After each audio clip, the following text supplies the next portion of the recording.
After visiting Devil's Tower, there were only a few more things I wanted to do on the journey home.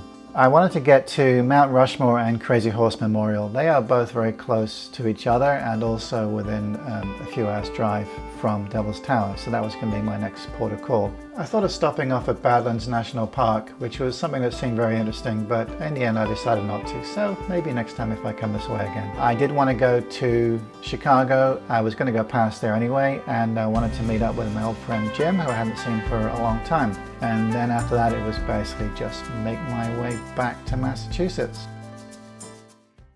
So off we go to visit two giant stone carvings into mountains. Time to leave Devil's Tower. A beautiful camping site that I had there. Make my way through the Black Hills. And here we are approaching Mount Rushmore, parking with the other RVs.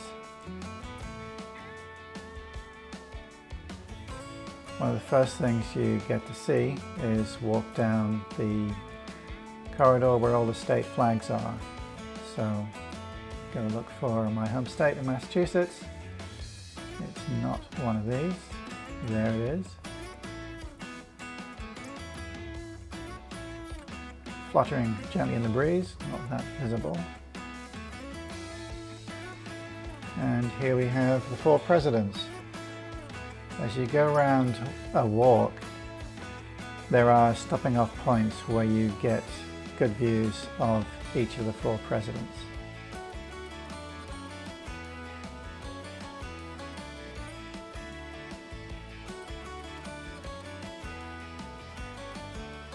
As you can see, it was a beautiful day, clear views, a lot of people there.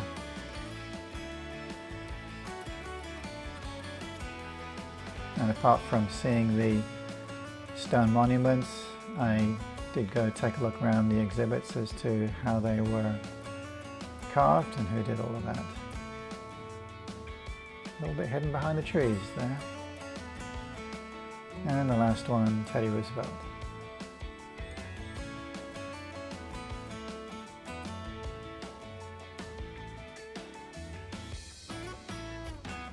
Just took a nature trail walk back to the van. Saying goodbye to the four presidents. On my way to the Crazy Horse Memorial, which is not very far at all. This memorial is built for the Native Americans.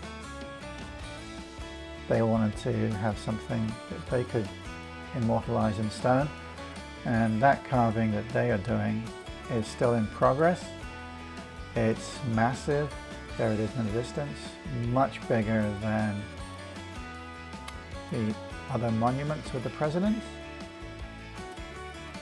They had a very interesting visitor center there. You can see how they've started it. They've been doing it for decades. They don't say how long it will take to finish because they're doing it as carefully as they can. They make, I believe it is 5-year plans. That's what they think it will look like. That's what they hope it will look like when it's finished.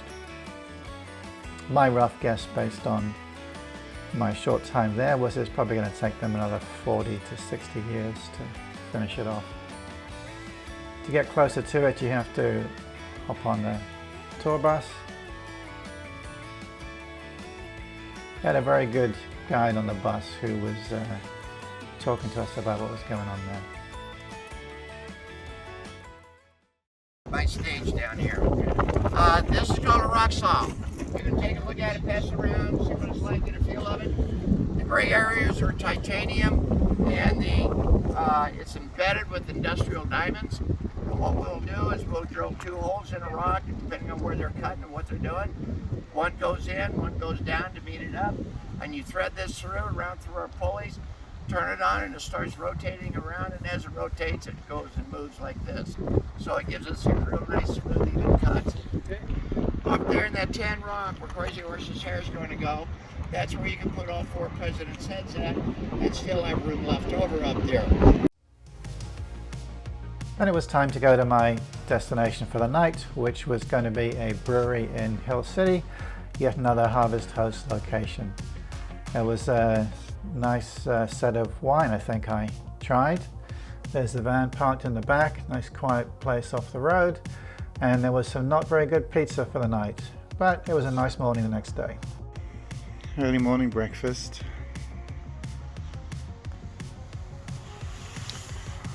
View out the window, and it's a blue sky. I guess it's going to be a nice day. Nice spot last night.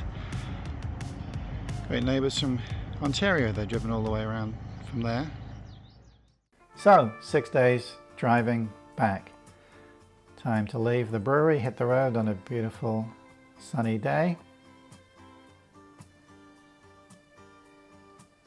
Making my way past the Dignity statue in South Dakota by the Missouri River.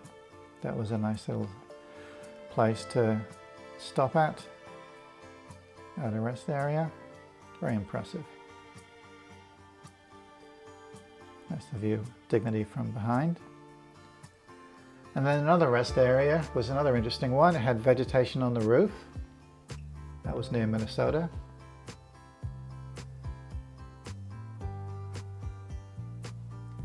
Overnight had another Harvest Host location, this time a gorgeous farm which had a disc golf course and some really nice honey for sale, which I bought.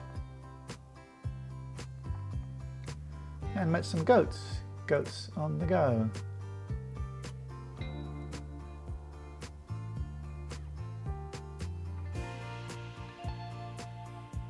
It was really a very nice day.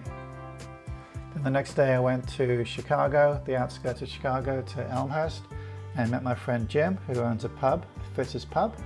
So we had a nice walk around Elmhurst and had a really nice meal with some nice drinks. And being the owner, it was on the house.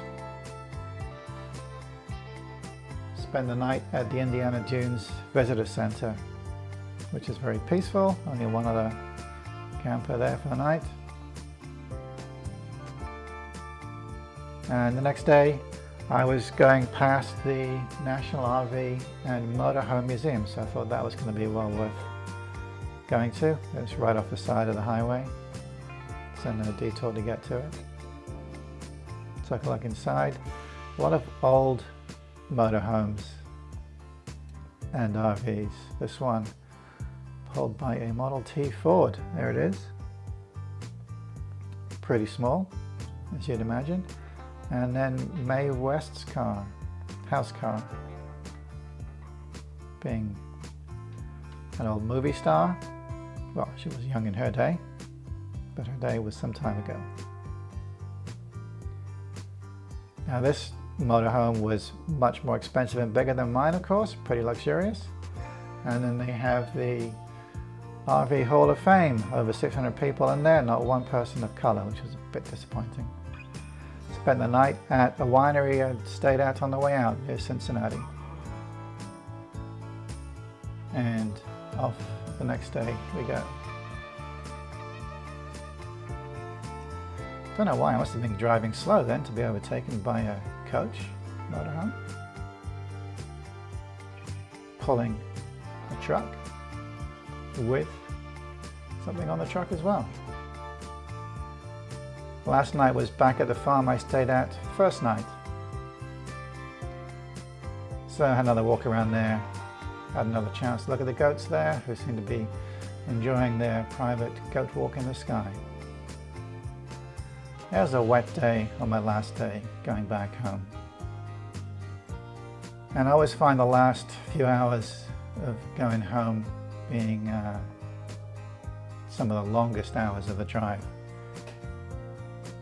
Because you're almost there, but you're not there, and you just got to keep going. Here we are coming onto the Mass Turnpike, and before you know it, back in Westford,